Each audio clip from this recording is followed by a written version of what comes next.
Hello दोस्तों, eco वाला channel में आपका स्वागत है। दोस्तों आज हम लोग एलटीजीआईसी और यूपी टीजीटी पीजीटी के अंतर्गत नेक्स्ट टॉपिक शुरू कर रहे हैं दोस्त, भक्ति आंदोलन। तो हम लोग एलटीजीआईसी के अंतर्गत प्राचीन काल से लेकर मध्यकालीन तक हम लोग देख चुके हैं दोस्त। इसके अंतर्गत अब हम लोग देखने वाले हैं भक्ति आंदोलन। तो आइए देखते हैं भक्ति आंदोलन।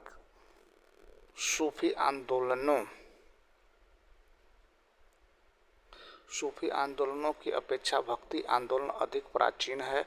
उपनिषदों में इसकी दार्शनिक अवधारणा का पूर्ण प्रतिपादन किया गया है। भक्ति आंदोलन हिंदुओं का सुधारवादी आंदोलन था। इसमें ईश्वर के प्रति असीम भक्ति, ईश्वर की एकता, भाईचारा, सभी धर्मों की समानता तथा जाति और कर्मकांडों की भर्त्सना की गई है। वास्तव में भक्ति आंदोलन का आरंभ दक्षिण भारत में 7वीं से 12वीं शताब्दी के मध्य हुआ। इसका उद्देश्य नयनार तथा अलवार संतों के बीच मतभेद को समाप्त करना था। इस आंदोलन के प्रथम प्रचारक शंकराचार्य माने जाते हैं। शंकराचार्य के उपरांत 12 तमिल वैष्णव संतों ने, जो संयुक्त रूप से अलवार के नाम से प्रसिद्ध थे, ने भक्ति को काफी लोकप्रिय बनाया। शैव नयनारों तथा वैष्णव अलवारों ने जैन और बौद्धों के अपरिग्रह को अस्वीकार कर ईश्वर के प्रति व्यक्तिगत भक्ति को ही मुक्ति का मार्ग बताया। उन्होंने प्रेम और व्यक्तिगत ईश्वर भक्ति का संदेश समस्त दक्षिण भारत में स्थानीय भाषाओं का प्रयोग करके पहुंचाया। वैष्णव संतों ने शंकर के अद्वैत और ज्ञान मार्ग का विरोध किया। इन संतों के अनुसार परमात्मा निर्गुण नहीं सगुण है। उन्होंने ब्रह्मा और जीव की पूर्ण एकता को स्वीकार किया।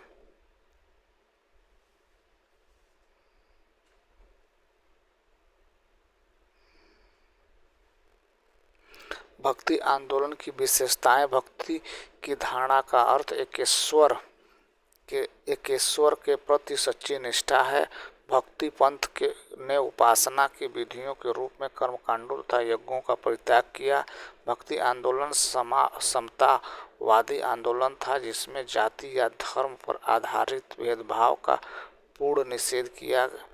भक्ति संतों ने जनसाधारण की सामान्य भाषा, क्षेत्रीय भाषा में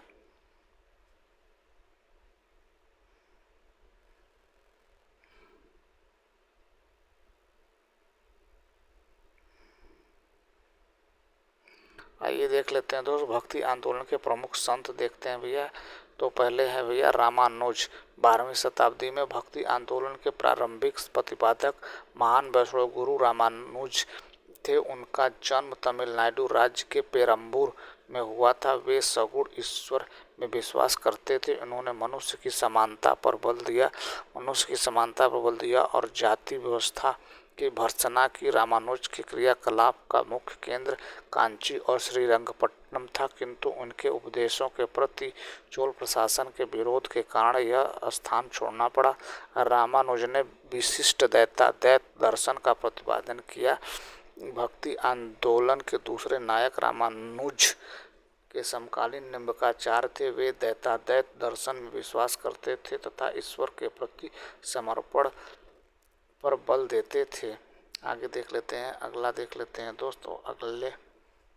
अगले हैं माधवाचार्य। ये 13वीं शताब्दी में थे दोस्त। माधवाचार्य ने शंकर और रामानुज दानों के मतों का विरोध किया। माधवाचार्य का विश्वास द्वैतवाद में था और वे आत्मा और परमात्मा के पृथक पृथक मानते थे। वे लक्ष्मी नारायण के उपासक थे।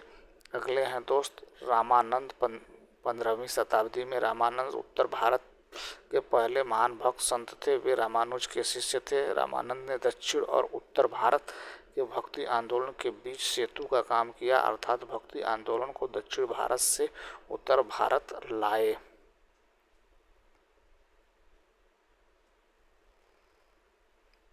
आगे देख लेते हैं दोस्त अगला। उनका जन्म इलाहाबाद में हुआ था। उन्होंने विष्णु के स्थान पर राम की भक्ति आरंभ की।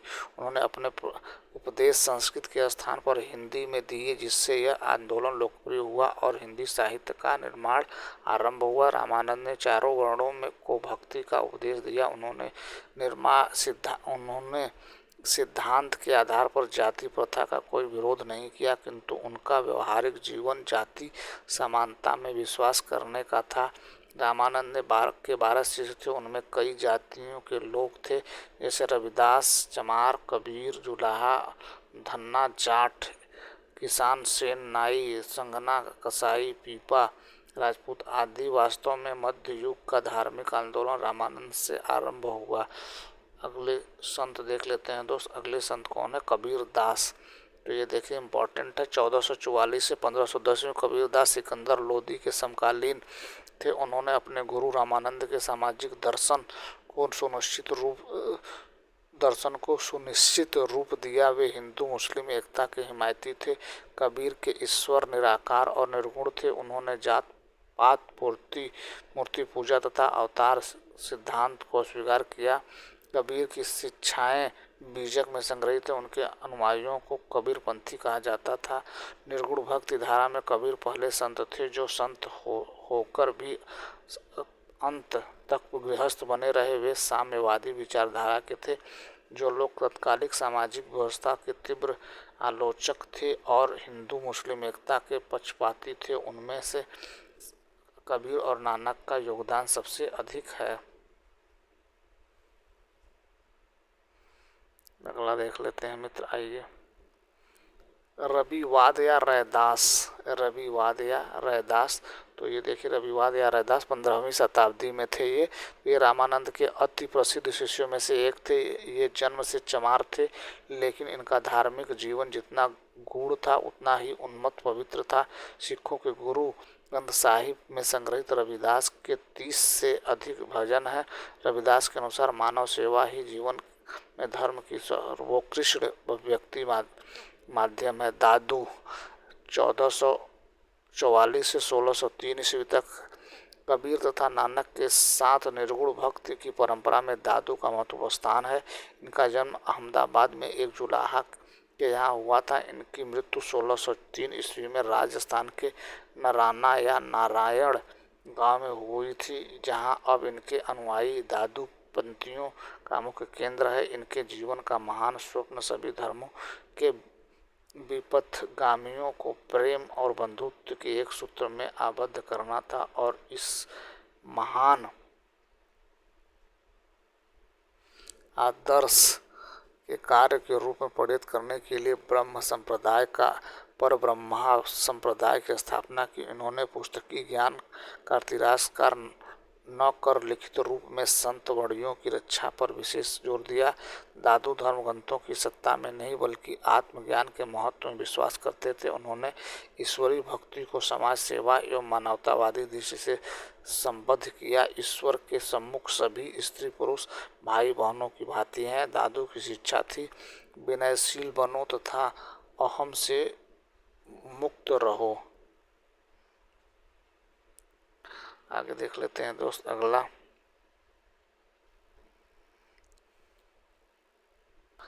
दादू गृहस्थ थे तथा इनका विश्वास था कि गृहस्थ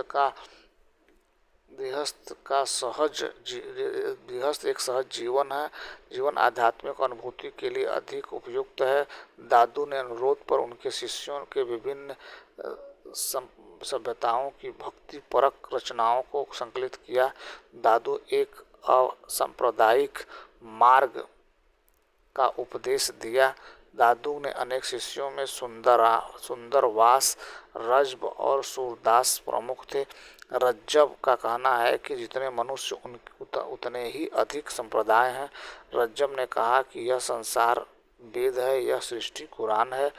अगला देख लेते हैं दोस्त अगला देख लेते हैं। ये गुरु नानक है भैया। गुरु नानक 1469 से 1538 में। इनका जन्म 1469 में तलवंडी आधुनिक ननकाना पंजाब के एक खत्री परिवार में हुआ था। एकेश्वरवाद तथा मानव मात्र की एकता गुरु की मौलिक सिद्धांत थे। नानक ने जाति पौध वाह्य आडंबर तथा ब्राह्मणों और मुल्लाओं की श्रेष्ठता का विरोध किया। मार्गदर्शन के लिए वे गुरु की अनिवार्यता को पहली शर्त मानते थे।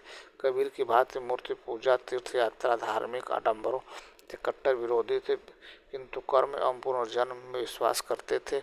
गुरु नानक ने निराकार ईश्वर की कल्पना की और इस निराकार ईश्वर में उन्होंने अकाल पुरुष ईश्वर की संज्ञा दी। वे काव्य रचना करते थे और रबाब के संगीत के साथ गाया करते थे। सारंगी उनका स्वभक्ति विश्व वंदना बजाया करता था। कहा जाता है कि नानक सारे भारत और दक्षिण में श्रीलंका तथा पश्चिम मक्का और मदीना भ्रमण किया। उन्होंने प्रेरणादायी कविताओं एवं गीतों की रचना की, जिन्हें एक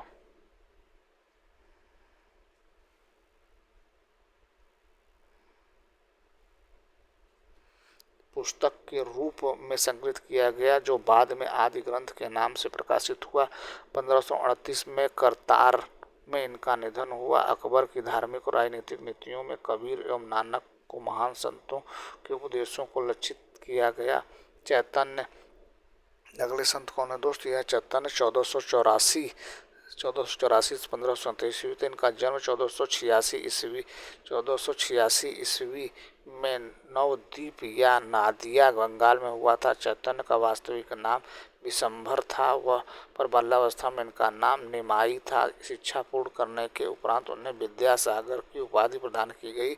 चैतन्य को बंगाल में आधुनिक वैष्णववाद, जिसे गौंडी वैष्णव धर्म कहा जाता है, का संस्थापक माना जाता है। भक्त कवियों में चैतन्य एकमात्र ऐसे कवि थे जिन्होंने मूर्ति पूजा का विरोध नहीं किया। उनके दार्शनिक सिद्धांत वेदांत की अद्वैतवाद की ही शाखाएं थी। आगे देख लेते हैं मित्र। चैतन्य ने लगभग संपूर्ण भारत की यात्रा की। वे वृंदावन भी गए। उन्होंने कृष्ण भक्ति संप्रदाय को पुनर्स्थापित किया। उड़ीसा नरेश प्रताप रुद्र गजपति उनके शिष्य थे। उनके संरक्षण में चैतन्य अस्थायी रूप से पुरी में रहे और वहीं उनका अवसान हुआ।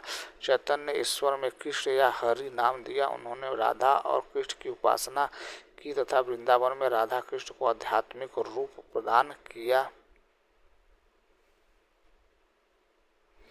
उन्होंने मध्य गौड़ी संप्रदाय और अचित्य भेदाभेद संप्रदाय की स्थापना की। इनके अनुयायी इन्हें कृष्ण और विष्णु का अवतार मानते तथा उन्हें गौरांगम महाप्रभु के नाम से पूजते हैं। चैतन्य ने भक्ति में कीर्तन को मुख्य स्थान दिया। चैतन्य के अधिकार शिष्य निम्न जाति के थे, जिनमें प्रमुख शिष्य हरिदास थे। आगे देख लेते हैं दोस्त। अगला देख लेते हैं दोस्त। अगला संत कौन है भैया? तो ये हैं, अगले संत हैं भैया वल्लभाचार्य। तो वल्लभाचार्य 1479 से 1531 ईस्वी तक रहे। वल्लभाचार्य वैष्णव धर्म के कृष्ण मार्गी शाखा के दूसरे महान संत थे। इनका जन्म 1479 में वाराणसी में उस समय हुआ जब इनके पिता लक्ष्मण भट्ट तेलंगाना से अपने परिवार के साथ काशी की यात्रा पर आए थे। ये ब्राह्मण परिवार के थे। काशी में अपनी शिक्षा पूर्ण करने के पश्चात वल्लभाचार्य अपने गृह नगर विजयनगर चले गए और कृष्णदेवराय के समय में उन्होंने वैष्णव समुदाय की स्थापना की। ये श्रीनाथ जी के नाथ से भगवान कृष्ण की पूजा करते थे। कबीर और नानक की तरह इन्होंने विवाहित जीवन को आध्यात्मिक उन्नति के में बाधक नहीं माना। वल्लभाचार्य शुद्ध दैत में विश्वास करते थे। उन्होंने अनेक धार्मिक ग्रंथ लिखे, जिसमें सुबोधिनी सिद्धांत रहस्य अत्यधिक प्रसिद्ध है। इनके पुत्र विठल नाथ ने कृष्ण भक्ति से अधिक लोकप्रिय बनाया। अकबर ने उन्हें कोकुल और जैतपुरा की जागीरें प्रदान की। वल्लभाचार्य का दर्शन एवं व्यक्ति तथा प्रेममयी ईश्वर की अवधारणा का केंद्रित है। वे पुष्ट मार्गी और भक्ति मार्गी में विश्वास करते थे। 13 दोस्त आज के महत्वपूर्ण प्रश्न। टॉपिक। उम्मीद है हमारा प्रयास आपको ठीक लगा होगा। हमारा प्रयास ठीक लगा, हमारे चैनल को सब्सक्राइब करें, अपने दोस्तों को शेयर करें। Thank you so much for watching this video.